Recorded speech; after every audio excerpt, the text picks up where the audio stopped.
12 famous doctors from all over the world stood around a big, beautiful wooden bed made of dark mahogany wood. They shook their heads sadly because they felt defeated. The immortal Lord Anthony Cross, who had ruled the night for many hundreds of years, was slowly turning into ash. The doctors said it was an illness that could not be cured. But Clara, a scared young maid who held a mop and had sharp eyes, saw the real truth that all the smart doctors had missed completely. The Whitmore estate stood like a sharp crown on the foggy tops of the Appalachian Mountains. It was a huge, old Gothic building that looked like a scary castle and stayed hidden from the busy modern world. To regular people, it was just the quiet home of a rich tech billionaire who liked to be alone. But to creatures who lived in the shadows, this place was the center of power for Lord Anthony Cross. Anthony was like a king among his own kind. He was a vampire whose family line went back 400 years to rich and powerful people in Europe. He had survived many hard times with smart and sometimes tough choices. Everyone feared him, respected him, and thought he could never be beaten.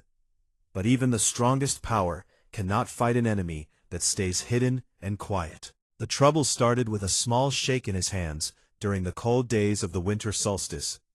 When spring came, that small shake had grown into a very bad weakness that made his whole body tired. His skin, which was usually smooth and shining like white porcelain, started to become dry and full of cracks, just like clay that had baked too long under the hot sun. The deep, magical blue color in his eyes became cloudy like milk, and the veins under his skin turned a dark, sick black color. Anthony Cross, the strong, immortal king, was dying, and nobody could understand the reason. Now let us meet Clara Higgins. Clara was not a fighter, not a magic user, and not a smart teacher of supernatural things. She was a 23-year-old woman who had a lot of big hospital bills to pay. She worked very hard to keep her little sister Lily safe in a special place that could help her get better. One day, a secret job agency offered her a huge amount of money to work as a special cleaner at a hidden house in the mountains. Clara did not ask many questions. She signed the strong papers that said she must never tell anyone about the job. She gave them her phone and walked into a world full of scary creatures. Clara learned the rules of the big house very fast. She kept her head low, never looked straight into the eyes of the guests, and never ever went into the east wing after midnight. She moved around the house like a quiet ghost among dangerous hunters. She stayed safe by acting completely normal and not important. But as Lord Anthony became sicker and sicker, the whole estate turned into a place of worry and noise. The king's closest helper, Lord Alistair Reed, was a vampire who looked very elegant and had sharp plans for power. He called the best medical and magic experts from everywhere. 12 doctors came to the big house. Some were regular humans who knew more than anyone else about rare blood illnesses. Others were night creatures who had studied dark magic and the bodies of immortals for many long years. There was Dr. Harrison Caldwell, a very smart doctor who once worked at a famous hospital called Johns Hopkins. He had pretended to die so he could help only the special supernatural people. There was also Dr. Leonard Croft, an old expert from London, who knew all about curses that travel in blood. These doctors brought moving labs, old magic books, and very big egos that seemed to fill up the giant rooms of the house. Clara's jobs changed suddenly. Because she had a special blood type called O-negative, and because vampires could not easily control her mind, Lord Alistair told her to be the main helper who cleaned the king's bedroom.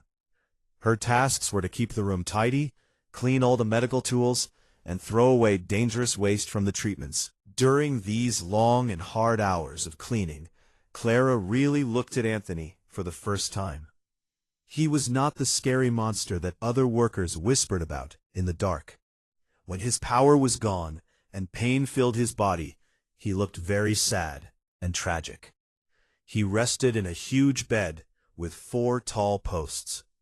Around him were machines that made beeping sounds and cold boxes that kept special strong blood ready. One evening, while Clara was quietly cleaning the shiny marble floor close to his bed, Anthony had a very bad coughing attack. Black blood that looked like ash flew onto the clean white sheets. Dr. Caldwell, who was looking at papers in the corner, did not even stand up. He just told Clara in a loud voice to clean the mess before the stains became permanent. Clara hurried over with a warm, wet cloth. Suddenly, Anthony's shaky hand reached out and held her wrist. His grip was not strong like before, but his cloudy eyes looked straight into hers. "I am sorry for making this mess," Anthony whispered. His voice sounded rough, like stones rubbing together, but it was also kind and polite in a way that surprised her. Clara stopped moving. In all her 3 months working at the big house, no vampire had ever talked to her like a real person or said sorry for anything. "It is my job, sir," she said softly. Her heart was beating very fast. She moved her wrist away gently, but the cold feeling from his touch stayed and sent a strange warm spark through her body. From that moment, Clara could not stop watching Anthony. She saw how bravely he went through all the painful treatments the doctors gave him. She saw how his proud heart fought against his weak body that was failing. Most of all, she started to watch the 12 doctors very carefully. The treatments looked like a big show of proud people who were also very scared. The 12 doctors sat together like a council in the big library right under Anthony's room. They talked about his sickness while drinking old, expensive drinks. Dr. Caldwell believed it was a new, changed sickness that attacked only vampire bodies. He ordered many bags of special glowing liquid full of extra oxygen and strong medicines to go into Anthony's veins. Clara watched bag after bag of this thick fluid enter his body, but it only caused a terrible shaking fit that almost hurt his back badly and made him even weaker. Dr. Croft laughed at the modern ways. He said Anthony suffered from an old curse from an enemy group in Eastern Europe. His treatment used smelly smoke from burned bones and plants, plus a strong drink made from space rocks and dangerous flowers. Clara had to stand in the corner, holding a tray of clean bandages. She watched Anthony cough and choke on the bad liquid. When Dr. Croft told the king to drink more, Anthony's eyes rolled back in terrible pain. "Stop!" The word jumped out of Clara's mouth before she could hold it back. The whole room became completely quiet. Dr. Croft turned around slowly. His eyes turned a scary yellow color, like a hunting animal. "What did you say, human?" he asked in a dangerous voice. Clara shook with fear and held the tray tight against her chest, like a shield. "He is choking. You are making him drown. Can you not see that he cannot swallow?" Before Dr. Croft could move toward her, a low, angry sound came from the bed. Anthony had pushed himself up on one arm.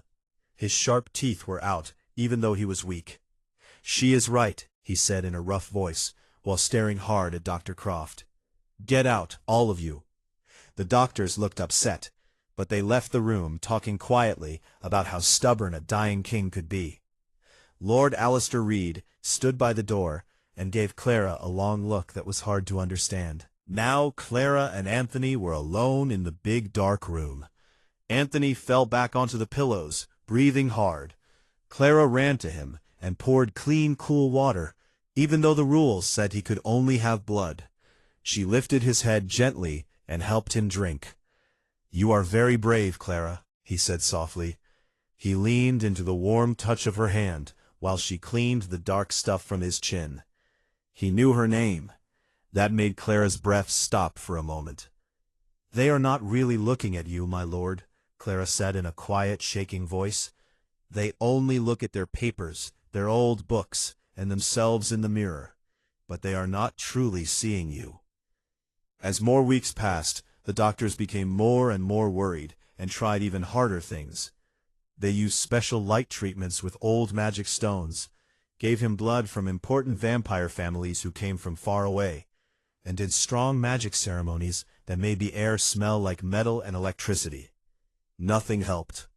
Anthony's skin became thinner and showed the dark, dying lines inside. He stayed awake and clear in his mind for shorter and shorter times. Finally, the 12 doctors met and wrote a sad report. They said the king's body could not take any food or blood anymore. His body could not heal itself. He had only about 1 week left. Lord Alistair Reed started to plan quietly how power would move to new hands. He looked sad, but he seemed more busy with the hard work of changing who would rule. But Clara would not believe the end had come. She stayed in Anthony's room every minute she could. Because she was the one who changed the dirty sheets, washed the floors, and carried away the medical trash, she noticed small things the doctors never saw. Clara had grown up fixing old broken machines with simple tape and taking care of her sick sister with very little money. She knew how to look at real, everyday pieces of a problem. The doctors thought the trouble was huge, complicated, and full of magic. But Clara started to see a small, normal thing that was right there in front of everyone. It began with the bags of blood. Anthony received the very best human blood from special people who ate only healthy food. The blood was taken carefully, cleaned in a secret lab under the house, and brought up in clean, sealed bags. One night, while Clara was organizing the medical supplies, she dropped an empty bag by accident. When she bent down to pick it up, she smelled something strange. It was not the smell of blood. It was a sharp, metal smell, a little bitter like an old, dirty coin. Clara remembered her time working with a person who made silver jewelry. She knew the smell of metals very well. She went to the cold storage box and took out a new full bag. She opened the small tube and smelled it carefully. Yes, the same faint metal smell was there, hidden under the strong smell of blood. Her heart started beating fast. She looked at sleeping Anthony with his shallow breathing. She looked at his black veins and cracked skin. Silver. Silver was very dangerous to vampires. It acted like a slow poison that made their bodies die inside. But how could silver get into the special medical blood? The doctors had tested the blood for sickness, magic problems, and good nutrition using their best tools. Maybe they missed a simple poison because it was added after the tests. Clara's hands shook when she understood the scary truth. The doctors could not heal him because the very treatments they gave him were making him sicker. And someone inside the big house, someone with permission to touch the safe blood, was doing this on purpose. This new understanding hit Clara like a hard push. Silver, the old enemy of all vampires, was being put slowly into the king's blood through the bags. It was a modern, simple way to hurt him, so simple that all the smart doctors and surgeons never thought of it. They were busy looking for big curses and new sicknesses. If she told the doctors her idea based only on a smell, they would send her away or give her to Alistair for punishment. She had to be completely sure before she said anything to Anthony. That same night, after her work finished, Clara did not go back to her small servant room. Instead, she quietly took a strong iron key from the laundry worker's desk. She walked through the twisting halls down to the hidden medical area under the house. The basement was clean and bright, with metal tables and strong lights. Big cold boxes hummed as they kept blood safe. Clara moved past the empty guard desk while the night guards checked outside. She went into the main blood room and turned on a computer. Using secret codes she had remembered from watching a guard earlier, she looked at the lists of supplies.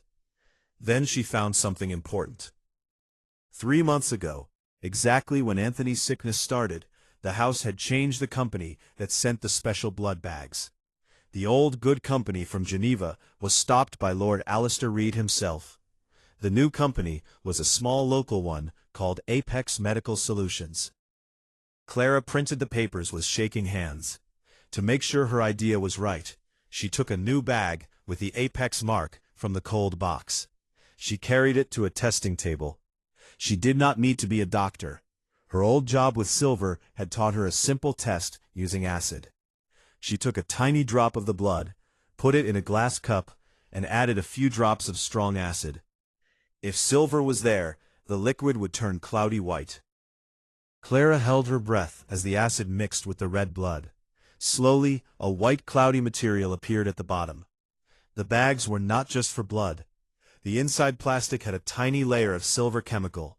It was a slow, secret way to kill the king. Suddenly, the big doors of the lab opened with a hissing sound. Clara quickly hid under the metal table, holding the printed papers tight to her chest. Footsteps came closer.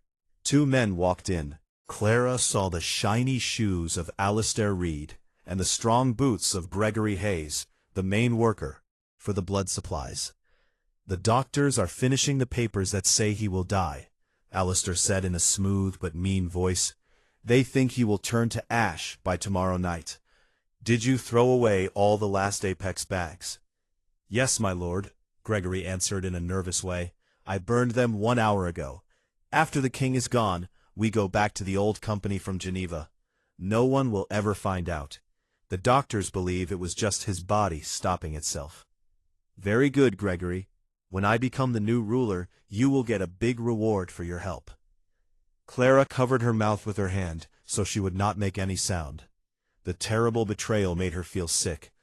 Alistair had not only planned to take power, he had made the sickness happen on purpose. She waited quietly for 20 long minutes after they left. Then she ran out of the lab. She did not use the normal stairs. She went straight up to the east wing that was not allowed. She pushed open the door to Anthony's room. The room was dark and smelled like electricity and the end of life. Anthony lay still. His skin was cracked and leaking black liquid. The heart machine made very slow, weak beeps. "My lord," Clara whispered. She fell to her knees next to the bed and took his cold, shaky hand. "Anthony, please wake up." His eyes opened a little. They still looked milky and ruined. "Clara," he said in a voice that was almost no sound, "you should not be here. The end will not look nice." "You are not dying from a normal sickness," Clara said with strong feeling. Tears ran down her face. She put the printed papers on the small table by the bed. "You are being killed on purpose. Alistair changed the blood bags. They have silver inside the plastic. The 12 doctors missed it because it is not magic or a sickness. It is simple poison." Anthony's body became tight for a moment. A small flash of his old strong power showed in his cloudy eyes. But the flash disappeared because he was still so weak. "Alistair," he whispered, and a sad laugh came from his dry lips. "My oldest friend, and I am too weak right now to punish him." Clara listed the differences clearly. The black veins that the doctors called an old curse were really silver poison. The bad shaking after special blood was really the body fighting silver. The dry skin and cloudy eyes came from heavy metal poison in the body. "You need clean blood," Clara said in a strong whisper. "Blood that has no plastic or lab touches. It will wash the silver out." "The extra blood here is all bad," Anthony said weakly. "Not all of it," Clara answered. Without thinking twice, she opened the sleeves of her uniform and showed her wrist. She pressed it gently to Anthony's dry lips. "I have O-negative blood. It is clean. Drink." Anthony tried to turn his head away because he did not want to hurt her. "No, I will take too much. I am very hungry." "Anthony," Clara said in a firm voice like strong metal, "I am not weak. Drink now, or Alistair wins. Drink and take back your power as king." With a low sound of need, Anthony finally agreed. His teeth came out long. He held her wrist and bit gently, but with new strength. The pain was sharp at first. Clara gasped, and her knees felt weak. But soon the pain changed into a heavy, calm feeling because of the special bite. She watched with wonder as good changes started. It did not happen in 1 second, but it was clear. Her warm, pure blood went into his sick body. The thick black poison in his veins started to become thinner. The heart machine, which had been slow, began to beat stronger and faster. Anthony drank deeply. His body pushed the silver out through his skin as sweat.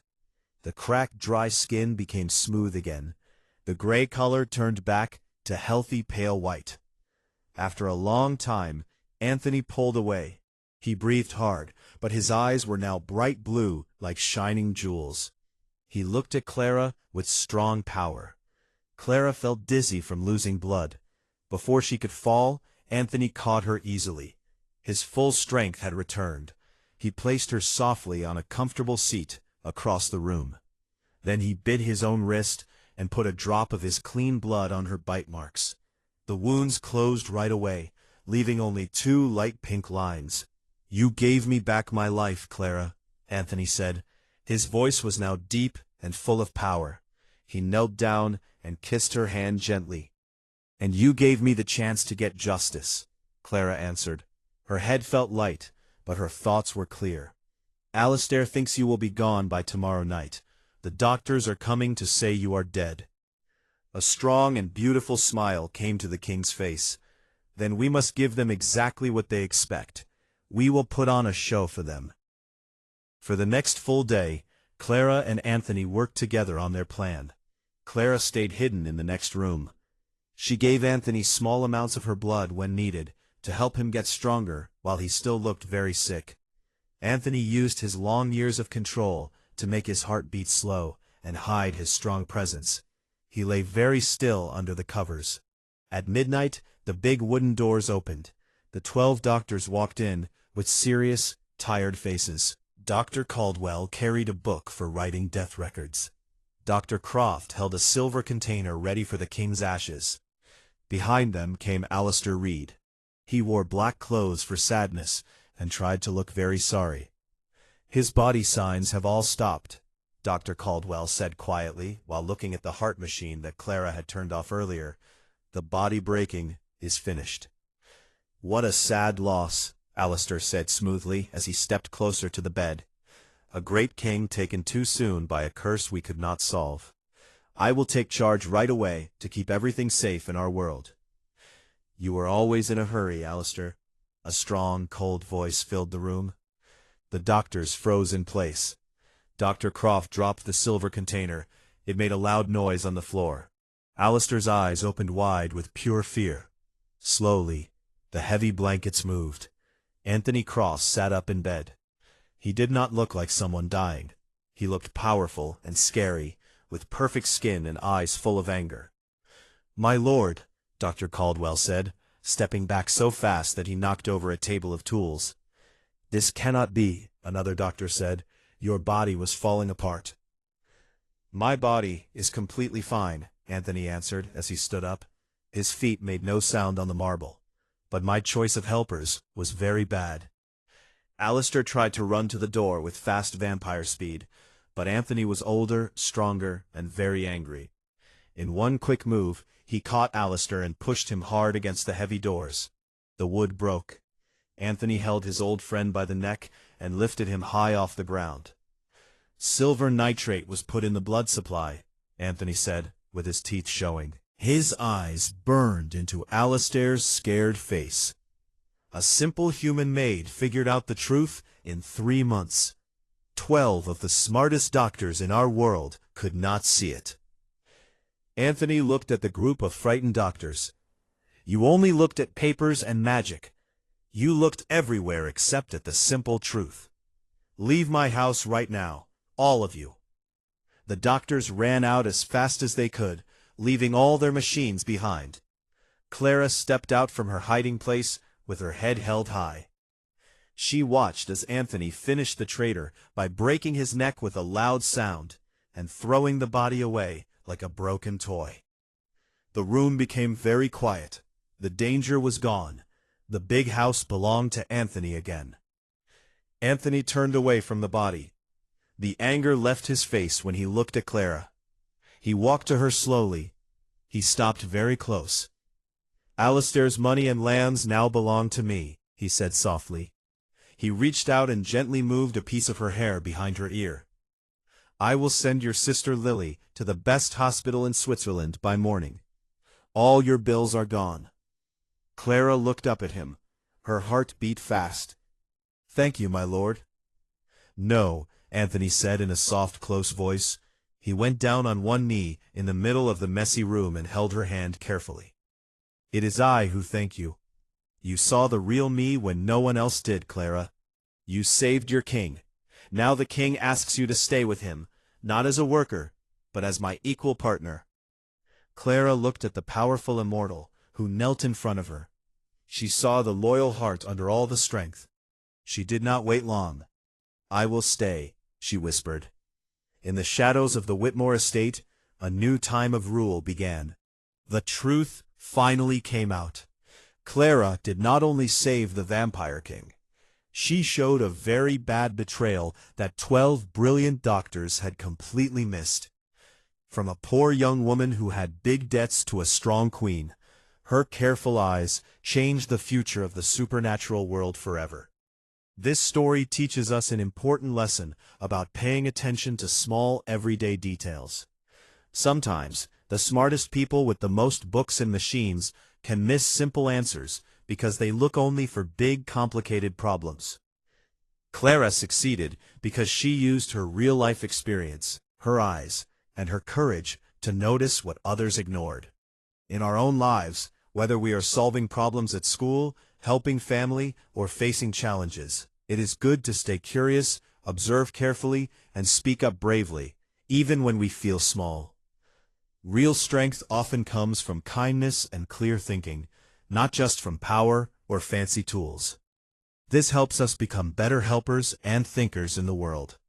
If you enjoy this video, please give it a thumb up, share it, and subscribe so you don't miss my next video.